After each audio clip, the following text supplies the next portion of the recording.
ప్రభునందు ప్రియమైన దేవుని బిడ్డలందరికీ శుభాభివందనాలు తెలియజేస్తున్న ఆయుష ఆరోగ్యాన్ని ఇచ్చి ఉదయకాలంలో ప్రభుని స్థుతించి భాగ్యాన్ని దయచేసిన దేవునికి స్తోత్రం కలుగును గాక. బాధపడు వారు సత్ప్రవర్తన గలవారై నమ్మకమైన సృష్టికర్తకు తమ ఆత్మలను అప్పగించుకొనవలెను.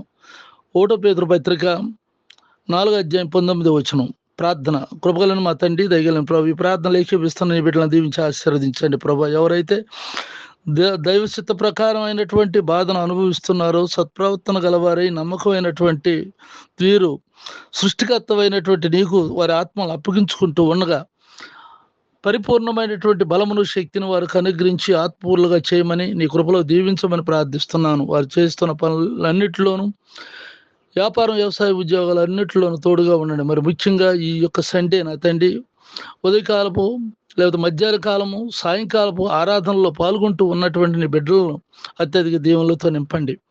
నీ కృపలో వర్ధిల్ల చేయండి. నా తోటి సేవకులు ఆయా స్థలాల్లో చేస్తున్న పరిచర్యను కూడా దీవించండి. ఎవరైతే అనారోగ్యంలో ఉన్నారో వారికి ఆరోగ్యం దయచేయండి. యేసు నామములో ప్రార్థిస్తున్నాను తండ్రి, ఆమెన్. తండ్రి దేవుని దయ, ప్రభువైన యేసుక్రీస్తు వారి కృప, పరిశుద్ధాత్మ యొక్క సన్నిధి నిత్యం తోడై ఉండుగాక. ఆమెన్.